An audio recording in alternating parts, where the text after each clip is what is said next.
Bonjour, je m'appelle Pascal, j'ai 52 ans, j'ai eu un cancer de la prostate détecté en 2012. J'ai été 25 ans dans le BTP et j'étais chef de chantier dans une grande entreprise française et j'ai été licencié. De là, j'ai été en stage pour la création d'entreprises avec Pôle emploi. J'avais la passion de la musique. Depuis l'âge de 20 ans, j'ai passé mon temps à animer des soirées, des mariages. J'ai projeté d'être disquaire et d'avoir un magasin. J'ai appris mon cancer au bout d'1 an d'activité.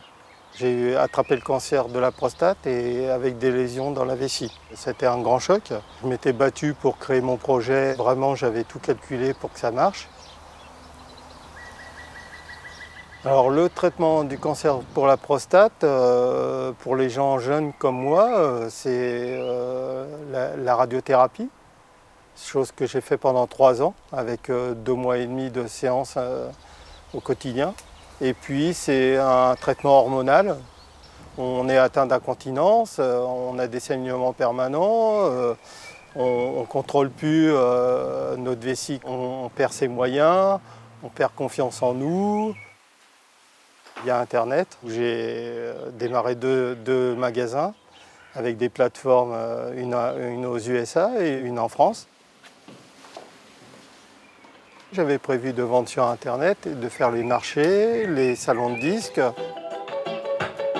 Le problème, c'est qu'avec ce cancer qui est arrivé, j'ai perdu mes moyens physiques, donc je ne pouvais plus porter les bacs.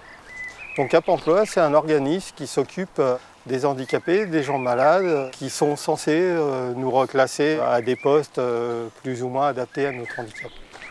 Je ne peux pas me mettre à genoux pour poser des pavés, je ne peux pas porter des sacs de ciment, c'est compliqué. Mon choix le plus cher, ce serait du service à la personne.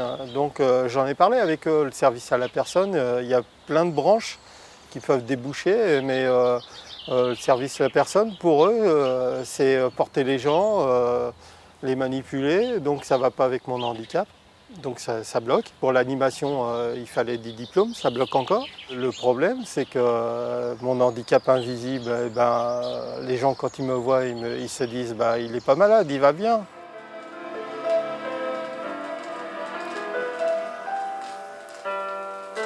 Tout le monde me disait, mais qu'est-ce que tu vas faire avec tes vieux disques? Je sais quoi en faire parce que tout le monde les cherche à ce jour. Il y a tout dans le disque. Il y a le son, il y a le toucher. Je découvre et j'innove et je fais découvrir. Je travaille sur Internet entre 4 et 6 heures par jour, y compris le week-end. Aujourd'hui, avec cette activité, malgré mon expérience, un salaire en dessous du SMIC. Comme je ne dors pas beaucoup la nuit, moi personnellement, je chercherais un travail de nuit, à mi-temps. Donc ce qui me permettrait d'avoir un peu plus d'argent pour vivre et de continuer mon activité dans la journée. C'est compliqué, c'est dur à reprendre confiance en soi, c'est dur à se remettre en question, c'est dur de refaire les démarches. Si j'arrive à me faire opérer comme c'était prévu et où j'ai plus mes problèmes physiques qui me gâchent un peu la fête au jour le jour, je pense que je vais continuer. C'était l'objectif, c'est d'avoir un magasin de disques, d'ouvrir une boutique réputée et spécialisée. Voilà.